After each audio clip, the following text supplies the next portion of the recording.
네, 오늘은 고통을 다루시는 손길이라는 제목을 가지고 욥기 33장 8절부터 18절까지 말씀을 좀 살펴봤으면 좋겠습니다. 조지바나 리서치라는 여론조사 기관이 있습니다.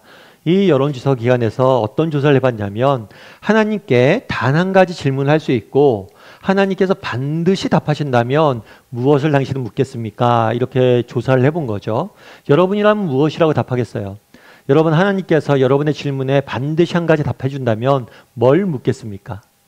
그런데 이 질문에 1위를 한 게 있어요. 1위를 한 건 뭐냐면 고통의 문제예요. 하나님께서 왜 이런 고통을 우리에게 허락하셨는지 알고 싶다. 왜 이 세상에 고통이 존재하는지 알고 싶다. 이 질문을 하고 싶다고 많은 사람들이 답했습니다. 그렇다면 왜 고통의 문제가 1위를 차지했을까요? 그만큼 고통은 우리 인간이 직면한 문제가 아닐까 싶어요. 이 땅을 살다 보면 누구나 크고 작은 고통을 경험하게 됩니다. 신앙이 아무리 좋은 사람이라고 할지라도, 세상적으로 보기에 모든 것을 다 갖춘 사람이라고 할지라도 고통은 예외가 없어요. 그렇기 때문에 고통에 대해서 궁금해하는 거죠. 또 고통에 대해서 궁금해하는 이유는 뭐냐면 예외가 없기 때문이고 동시에 해결되지 않은 문제이기 때문이에요. 정말 고통에 대해서 연구하고 묵상하고 아무리 답을 찾아도 쉽게 답을 찾아지지 않는 문제가 있다면 그건 고통일 거예요. 그렇기 때문에 많은 사람들이 여전히 이 고통에 대해서 궁금해하는 거겠죠. 저는 오늘 여러분과 함께 이 고통의 문제에 대해서 좀 살펴보길 원합니다. 물론 오늘 나누는 말씀이 이 고통의 문제에 대한 완벽한 해답을 제시하지는 않을지 몰라요. 그럼에도 불구하고 우리가 이 땅을 살면서 당하는 고통에 대해서 우리가 어떻게 바라봐야 될 것이며 이를 통해서 하나님께서 원하시는 것이 무엇인지 함께 이야기를 좀 나눠봤으면 좋겠습니다. 오늘 본문에 보면 욥이라는 사람이 등장을 해요. 욥이라는 사람이 등장을 하는데 이 사람은 어떤 면에서는 완벽에 가까운 사람이라고 할 수가 있습니다. 무엇보다도 이 사람은 신앙이 굉장히 좋았어요. 그래서 하나님께서 동방에서 욥과 같은 사람은 본 적이 없다. 이만한 신앙을 가진 사람은 없다라고 칭찬했을 정도로 신앙이 굉장히 좋았습니다. 뿐만 아니라 인격적으로도 훌륭했죠. 신앙이 좋았고 인격적으로 훌륭하다 보니까 하나님께서 그 인생에 많은 축복을 허락하셨어요. 무엇보다도 그 가정이 행복했습니다. 많은 자녀들이 있었고 이 자녀들과 너무 행복하게 살았어요. 뿐만 아니라 하나님께서 이 사람에게 많은 부를 허락하셨어요. 굉장히 큰 부자가 됐어요. 그런데 문제는 뭐냐면 어느 날 갑자기 이 사람에게 욥에게 고통이 찾아옵니다. 단 한순간에 고통이 찾아와서 자녀들을 다 잃어요. 뿐만 아니라 재산을 다 잃습니다. 재산을 다 잃어버리고 자녀들을 다 잃어버리고 아내도 떠나요. 그리고 홀로 남아요. 홀로 남았는데 병까지 걸립니다. 정말 한 사람이 이렇게 끝까지 떨어질 수 있을까 싶을 정도로 떨어지죠. 그런데 이러한 욥의 모습이 어쩌면 우리의 자화상일 수도 있어요. 물론 우리는 욥과 같이 완벽한 사람이 아닙니다. 그럼에도 불구하고 우리도 이 땅을 살다 보면 고통이 찾아오죠. 찾아오는데 어떻게 찾아와요? 예고하지 않고 찾아옵니다. 어느 날 갑자기 찾아와요. 한순간에 덮치죠. 그래서 우리의 삶이 완전히 밑바닥까지 떨어지는 경우들이 많습니다. 우리가 지금도 경험하고 있죠. 지금 코로나 때문에 저희가 많은 사람들이 고통을 당하고 있죠. 그런데 작년 초에 시작했잖아요. 재작년 겨울에 코로나가 생길 줄 누가 알았겠습니까? 작년 초에 코로나가 생겼을 때 에이 한 두세 달 하나 말겠지 라고 생각했지 이렇게 길게 갈지 누가 알았어. 그런데 코로나가 이렇게 급작스럽게 우리에게 찾아왔고 또 코로나로 해서 고통당하시는 분이 얼마나 많아요. 제가 아는 목사님 같은 경우에도 작년에 개척을 했어요. 개척을 했는데 코로나가 되니까 뭐 사람을 모을 수가 있어요. 뿐만 아니죠. 코로나 때문에 뭐 자영업 하시는 사람들, 사업을 새롭게 준비한 사람들 얼마나 많은 고통을 당해요. 누가 이렇게 될 줄 알았으면 개척했겠습니까? 누가 이렇게 될 줄 알았으면 사업을 시작을 했겠어요?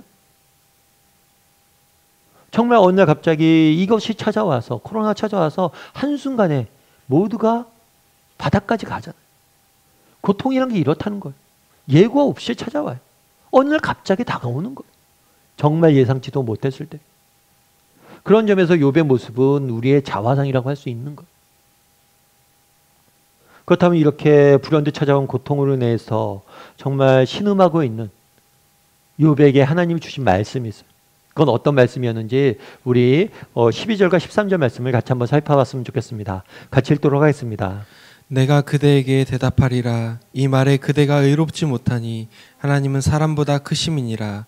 하나님께서 사람의 말에 대답하지 않으신다 하여 어찌 하나님과 논쟁하겠느냐. 내가라는 것이 여기서 나는 누구냐면 엘리후야. 엘리후라는 청년이 욥에게 찾아옵니다. 욥에게 찾아와서 말해요. 뭐라고 말하냐면 이 말이 그대가 의롭지 못하니 하나님은 뭐라고요? 하나님은 사람보다 크다. 그리고 하나님께서 사람의 말에 대답하지 않으신다 하여 어찌 하나님과 논쟁하느냐라고 이야기해요. 하나님은 사람보다 크시고 하나님은 우리에게 답하지 않는다는 거예요. 그렇다면 왜 이런 얘기를 했을까? 엘리후가. 욥은 그 당시에 고통을 당하고 있었습니다. 우리도 마찬가지지만 고통을 당하면 뭐가 제일 처음에 찾아와요? 이 고통이 내게 왜 찾아왔는지, 고통의 원인은 무엇인지, 내가 왜 무슨 잘못을 했길래 이런 고통이 나에게만 찾아왔는지 의문이 드는 날들이 있어요. 그런 것들이 궁금해지는 날들이 있다는 거예요. 욥도 마찬가지예요. 어느 날 갑자기 고통을 당했잖아요. 내게 왜 이런 고통을 당했느냐, 이 고통이 내게 왜 임했느냐, 이걸 가지고 씨름을 합니다. 그래서 욥의 세 친구와 길게 대화를 나눠요. 이 부분에 대해서. 욥이 얘기하는 거죠. 그런데 아무리 생각해도 내가 잘못한 것이 없어. 내가 정말 잘못한 것이 없는데 이 고통이 내게 임했어. 이렇게 한탄을 하는 거예요. 하나님 원망스러워. 어떤 면에선 이렇게 이야기하는 거죠. 사실 우리도 그렇잖아요. 우리도 때로는 고통이 찾아오면 그 이유를 알 수 없다는 거예요. 그래서 고통하고 신음하죠. 그러다 보면 뭐예요? 하나님 원망스러울 때도 있다는 거예요. 그랬을 때 찾아와 말하는 거예요. 이 말이 하나님에 대한 원망이 옳지 않다는 거예요. 왜 옳지 않아요? 그건 하나님이 사람보다 뭐예요? 크다는 거예요. 때는 우리가 고통이 찾아왔을 때 고통의 원인에 대해서 하나님이 답하지 않을 때 있습니다. 침묵하시는 것이 느껴질 때가 있어요. 그럴 때라도 우리가 기억해야 될 것이 있다는 거예요. 그건 뭐예요? 하나님은 우리보다 크다는 거예요. 정말 우리는 알 수 없지만 하나님이 정말 우리보다 크신 하나님이 정말 선한 뜻과 계획을 가지고 일시적으로, 임시적으로 우리에게 이러한 고통을 허락하실 때가 있다는 거예요. 하나님의 크심을 기억하고 신뢰해야 된다는 거예요. 저는 어렸을 때 부모님들이 가끔 그런 얘기를 했어요. 야, 내 나이 되면 안다. 그 얘기를 어렸을 때 들었을 때 참 그게 이해가 안 됐어요. 내 나이 되면 안다. 저게 무슨 말이야?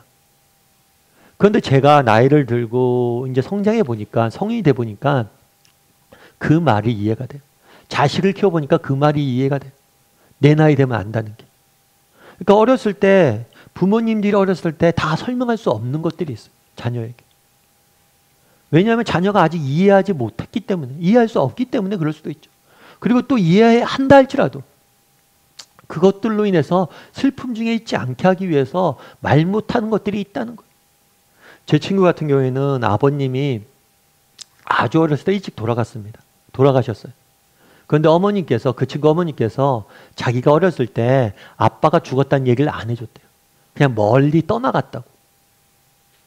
왜 이야기하지 않았을까? 아직 죽음에 대해서 이해하기에는 너무 어린 나이였다는 거예요. 뿐만 아니라 죽음에 대해서 이해한다 할지라도 정말 아버지가 죽었다는 사실을 때문에 슬픔 중에 어린 시절을 보내길 원치 않았던 거겠죠. 부모 입장에서 자녀에게 모든 것을 이야기할 수 없는 순간들이 있다는 거예요. 우리가 당하는 고통의 원인이나 이 고통이라는 현실에 대해서 얘기할 수 없는 일들이 있다는 거예요. 하나님도 마찬가지라는 거예요. 하나님도 때로는 우리에게 침묵하십니다. 침묵하시는 이유가 뭐냐는 거예요. 그건 뭐예요? 그분이 우리보다 크시기 때문에 때로는 우리가 이해할 수 없고 때로는 우리를 위해서 침묵하실 때가 있다는 거예요. 네가 그걸 알아야 된다는 거예요. 그래서 엘리후가 나와서 이야기하는 거예요. 하나님은 우리보다 크신 분이다. 그래도 때로는 우리에게 답하지 않을 때가 있다는 거예요. 침묵하실 때가 있다는 거예요. 우리를 위해서. 어거스틴이라는 사람이 있습니다. 이분은 굉장히 유명한 신학자인데 이분이 하나님의 도성이라는 책에서 뭐라고 얘기했냐면 이렇게 이야기했어요. 고통은 동일하나 고통을 당하는 사람은 동일하지 않다. 어떤 사람은 고통을 당하면 하나님을 비방하고 모독하지만 어떤 사람은 고통 속에서도 하나님을 찾으며 하나님을 찬양한다. 결국 어떤 고통을 당하느냐가 문제가 아니라 어떻게 당하느냐가 문제다. 똑같은 바람이 불지만 오물은 더러운 냄새를 풍기고 거룩한 기름은 향기로운 냄새를 풍긴다. 고통은 동일하지만 고통을 당하는 사람은 동일하지 않다. 결국 어떤 고통을 당하냐가 문제가 아니라 문제는 어떻게 고통을 당하느냐다. 똑같이 고통을 당할 수 있습니다. 그럼 우리 마음속에 하나님을 원망스러운 마음들이 들 수가 있어요. 그런데 그런 마음이 들 때 하나님을 원망하고 정말 답답해하기보다는 뭘 하라는 거예요? 우리 하나님의 크심을 기억하고 그분을 신뢰하기로 선택하라는 거예요. 정말 하나님의 크심을 알고 그분을 신뢰하기로 우리가 선택했을 때 하나님께서 우리를 통해서 아름다운 향기가 되게 하시고 우리의 인생을 아름답게 빚어간다는 거예요. 인생을 살다 보면 고통을 당할 때가 있습니다. 고통의 이유는 우리 다 알 수 없어요. 왜 내게 이런 일들이 있었는지, 누구의 잘못인지, 왜 그런지 알 수가 없어요. 그럴 때라도 우리가 기억할 것이 있어요. 그건 뭐예요? 하나님은 우리보다 크시다는 것. 하나님은 우리를 향한 선한 계획이 있다는 것. 그걸 기억하라죠.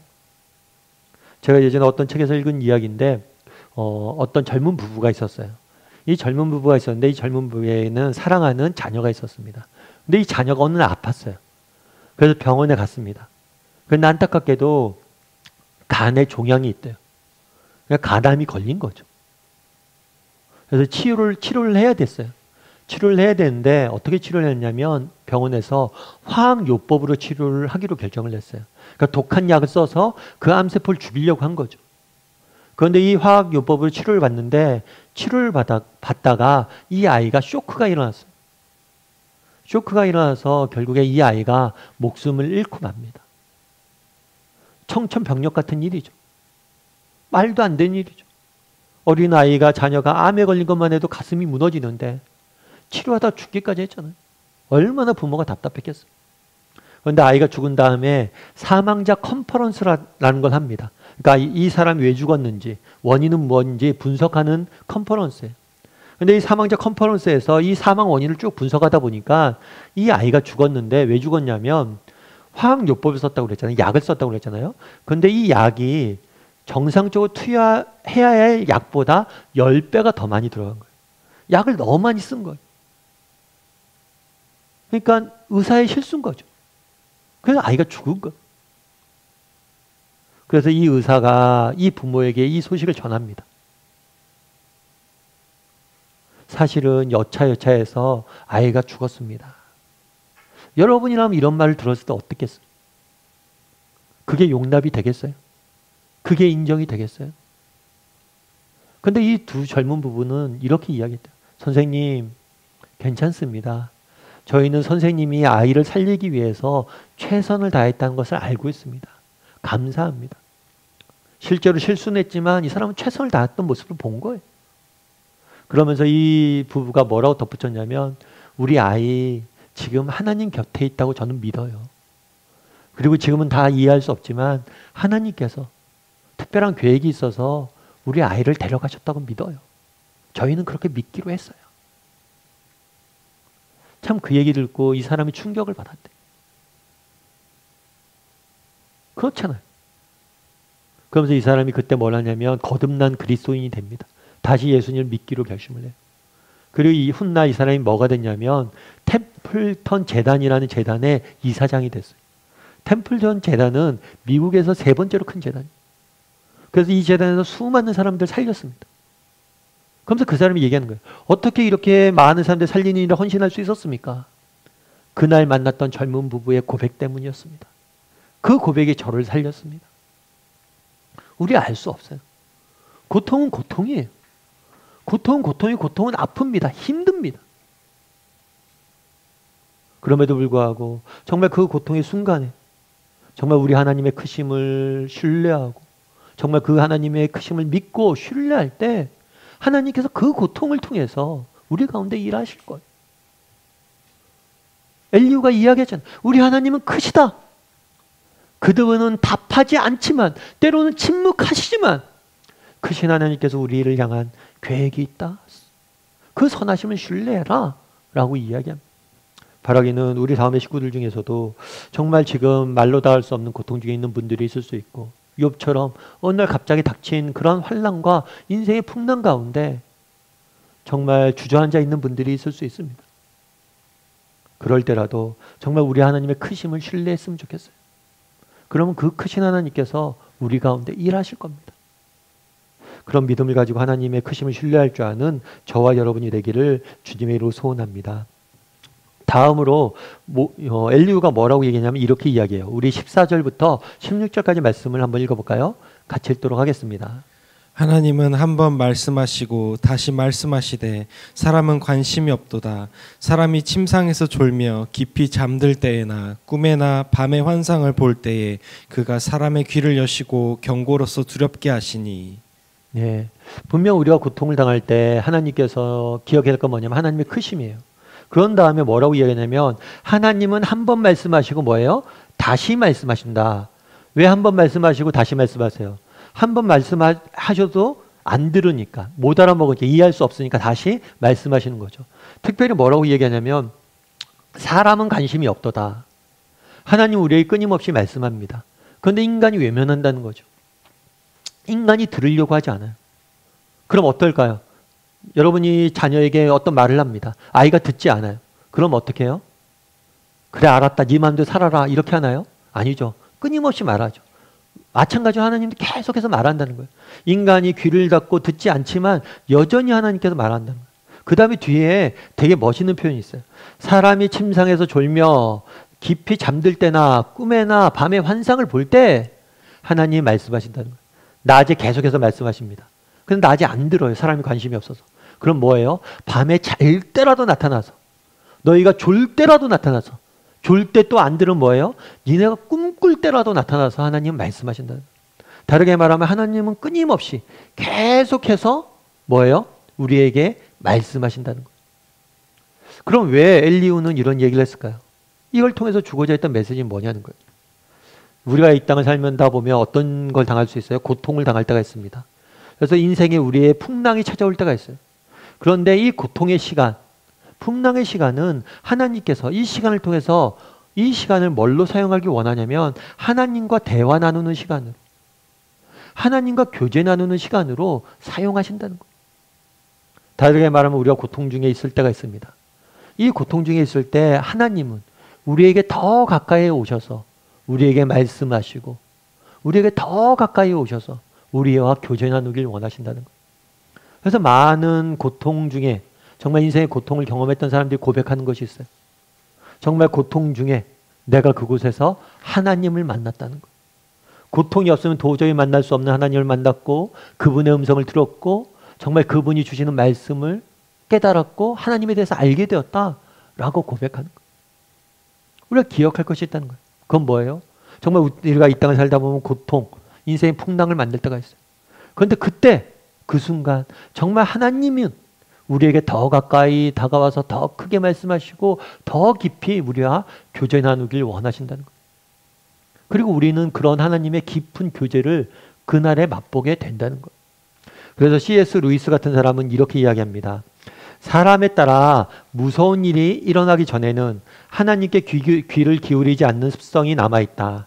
그러므로 고통이라는 것은 귀 머거리에게 하나님을 알아듣도록 하시는 하나님의 확성기다.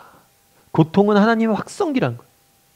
그러면서 뭐라고 얘기했냐면 사람에 따라 정말 무서운 일이, 고통이 일어나기 전에는 하나님께 귀를 기울이지 않는 습성이 남아있다. 여러분들은 어떠세요? 이 말에 동의하세요? 저는 동의가 돼요. 저도 목사이지만 저가 정말 인생이 평안할 때, 인생에 아무 일이 없을 때, 정말 고난이 없을 때 하나님께 가까이 나아가지 않게 되는 경향이 있는 것 같아요. 정말 인생에 문제가 있을 때, 어려움이 있을 때 더 가까이 하나님께 나아가게 되는 것 같아요. 우리 자녀들 키울 때도 그렇죠. 우리 자녀들 어렸을 때 어떻습니까? 어렸을 때는 아빠가 집에만 가면 아빠 왔어, 아빠 놀아줘 막 이렇게 달려들죠. 그런데 나이가 아이들이 잘 크면 어떻게 돼요? 아빠가 집에 와도 집에 왔는지 안 왔는지 관심도 없죠. 그러다가 아빠가 집에 왔을 때 아빠 하고 올 때가 있어요. 언제 와요? 필요한 게 있을 때, 도움이 있을 때. 그런 자녀들에게 욕할 수 없어요. 왜요? 우리가 그렇잖아요. 정말 하나님 앞에 정말 우리가 나갑니까? 평온할 때 우리 잘 못 나가잖아요. 그런데 고통 중에 있을 때, 어려움이 있을 때야 그때서야 제대로 기도해야지 하고 기도하는 게 우리 아니에요. 우리도 그럴 수 있다는 거. 그래서 저는 사실 기도를 많이 해요. 어떤 기도를 하냐면, 하나님, 정말 제가 평온할 때 내일 내 인생이 망할 것처럼 기도하는 사람이 됐으면 좋겠다고. 정말 인생의 문제가 아무것도 없었을 때, 정말 내 인생에 큰 문제에 직면한 사람처럼 내가 기도하고 싶다. 그런 사람이 되길 원한다고 기도할 때가 있어요. 그날에 뭐라고 이야기합니까? 엘리야는. 우리 하나님은 더 크게 말씀하시고 또 말씀하신다. 정말 이 땅 살다 보면 우리가 고통의 시절을 지날 때가 있습니다. 그런데 우리가 기억할 것이 있어요. 그 순간이 정말 하나님이 내게 더 가까이 다가오는 시간이에요. 그리고 내게 더 가까이 말씀하시는 시간이고 나와 교제 나누길 원하시는 시간이라. 그것들 기억할 수 있었으면 좋겠어요. 그리고 하나님께 더 가까이 나갔으면 좋겠어요. 그랬을 때 하나님이 정말 주시는 그 은혜를 맛보게 돼요. 그리고 그 은혜가 있으면 또 뭐예요? 이겨낼 수 있는 힘을 얻게 되는 것 같아요. 저도 지난 날들을 쭉 돌아봤을 때 그랬던 것 같아요. 정말 고통의 순간들, 그럴 때들이 있죠. 그럴 때 더 하나님 앞에 가까이 나갔고 그 시간에 정말 하나님이 주시는 특별한 교제와 은혜가 있었던 것 같아요. 특별히 제가 오늘 말씀 준비하면서 기억났던 거는 제가 대학교 졸업할 때였어요. 저희가 대학교 졸업했을 때 저 인생에 있어서 정말 우리 사회를 근본적으로 바꿔놓는 몇 가지 경험이 있어요. 코로나도 지금 그렇잖아요. 우리 사회를 근본적으로 바꾸고 있어요. 근데 제가 이제 우리 사회가 근본적으로 바뀌었던 또 하나의 경험은 뭐냐면 IMF였어요. IMF. 외환 위기. 그때는 정말 나라가 정말 망하기 직전이었죠. 큰 대기업들이 도산이 되고 은행이 외국에 팔리고, 여러분 은행이 망한다는 게 상상이 됩니까? 은행이 망하고 은행이 외국에 팔리고 정말 엄청난, 많은 사람들이 퇴직을 하고 직장에서 쫓겨나고 엄청난 고통을 경험했던 시간들이었어요. 그런데 IMF 때 저희가 대학교 4학년이었거든요. 회사가 망하고 있던 직원들도 다 내쫓게 되는데, 퇴직하게 되는데 새로운 신입사원을 뽑을 수가 없잖아요. 그래서 아무리 준비를 열심히 하고 아무리 똑똑해도 뽑히질 않는 거예요. 그래서 제가 이제 마지막에 3차 면접, 사장단 면접 같은 데 가면 늘 듣던 얘기가 그런 거였어요. 작년 같았으면 여러분들 이미 다 뽑았다고. 그런데 올해 여러분 중에서 몇 명 뽑을지 지금 우리도 모른다고. 그만큼 어려운 시기였죠. 그러다 보니까 제가 그때 신앙이 좋았던 건 아닌데 더 간절히 기도하게 되더라고요. 그래서 저희 집 밑에 교회가 있었는데, 그 당시 다니던 교회가 있었는데 교회 기도실이 있었어요. 그래서 집에 가기 전에 늘 기도실에 가서 20분씩 30분씩 정말 하나님 앞에 기도하고 찬양하고 그랬던 기억이 있습니다. 그때 많이 불렀던 찬양이 뭐냐면 이 찬양이에요. 나의 영혼이 잠잠히 하나님만 바라며 나의 구원이 그에게서 나는 도다. 얼마나 답답해. 정말 그때 정말 내 영혼아 잠잠히 하나님만 바라보자. 정말 하나님께서 우리의 산성 되시고 반석 되시고 구원 되실 것이다. 이 찬양 부르면서 하나님과 정말 많이 기도했던 것 같아요. 그런데 재밌는 건 뭐냐면 IMF 시절이 힘들었어요. 그런데 기억이 잘 안 나요. 고통이 그때 얼마나 힘들었는지 기억이 안 나요. 그런데 정말 기억에 남는 건 뭐냐면 그때 기도실 가서 기도했던 그 자리, 그 기억은 남아요. 여러분 정말 우리가 이 땅 살다 보면 고통의 시간들을 지낼 때가 있습니다. 그런데 정말 그때가 언제? 그 순간이 하나님께서 우리에게 가장 가까이 다가오는 시간, 우리를 만나길 원하는 시간, 그 하나님을 만나야 돼요. 그 음성을 들어야 돼요. 그랬을 때 그 시간을 통해서 주시는 은혜가 있어요. 그 은혜를 맛볼 때 우리는 이길 수 있는 거예요, 고통. 그래서 우리 중에 정말 지금 어려운 시간들 지나가는 분들이 있을 수 있어요. 특별히 우리 코로나잖아요. 이럴 때일수록, 우리가 모이지 못할수록, 고통스러울수록, 고난의 시기가 될수록 더 하나님께 가까이 나갔으면 좋겠어요. 정말 기쁨으로 예배하고 더 열심히 예배하고 정말 날마다 아침 하루의 시작을 하면서 말씀 보고 기도하고 하나님께 더 가까이 나갔으면 좋겠어요. 고통의 시간입니까? 결정하십시오. 아니, 고통이 임했습니까? 아, 그래. 지금이 더 하나님께 나갈 시간이야. 지금이 더 하나님의 음성을 가까이 들을 시간이야. 하나님이 내게 더 가까이 오는 시간이야. 그렇게 생각하고 하나님께 가까이 나갔으면 좋겠어요. 그리고 그분을 만났으면 좋겠어요. 그럼 그분이 그 시간을 통해서 우리를 위로하시고 은혜 주시고 이길 힘을 줄 겁니다. 그런 믿음을 가지고 하나님께 더 가까이 나갈 줄 아는 저와 여러분이 되기를 주님의 이름으로 소원합니다. 마지막으로 우리 17절과 18절 말씀 같이 한번 읽어봤으면 좋겠어요. 같이 읽도록 하겠습니다. 이는 사람에게 그의 행실을 버리게 하려 하심이며 사람의 교만을 막으려 하심이라. 그는 사람의 혼을 구덩이에 빠지지 않게 하시며 그 생명을 칼에 맞아 멸망하지 않게 하시느니라. 예, 이는 저기죠. 우리의 고통이 임하는 거죠. 고통이 임하는 이유는 뭐냐? 그의 행실을 버리게 하십니다. 그의 잘못된 행실과 그의 잘못된 삶의 모습을 고치기 위해서 그렇게 하신다는 거예요. 또 사람의 뭘 막기 위해서? 교만을 막기 위해서. 정말 평온할 때 정말 자기가 잘난 줄 알고 자기가 모든 것을 이룬 줄 알고 교만해지는 것을 막기 위해서. 또 사람의 혼을 구덩이에 빠지지 않게 하기 위해서. 우리 영혼을 살리기 위해서. 또 생명을 뭐예요? 멸망당하지 않게 하기 위해서 고통을 허락하신다는 거예요. 다르게 말하면 이런 이야기예요. 하나님은 고통을 당할 때 우리가 기억할 것이 있어요. 그것은 하나님이 크시다는 사실이에요. 두 번째로 기억할 것이 있어요. 그건 뭐냐면 하나님이 고통의 시간에 가장 가까이 우리를 다가온다는 거예요. 세 번째로 기억할 것이 있어요.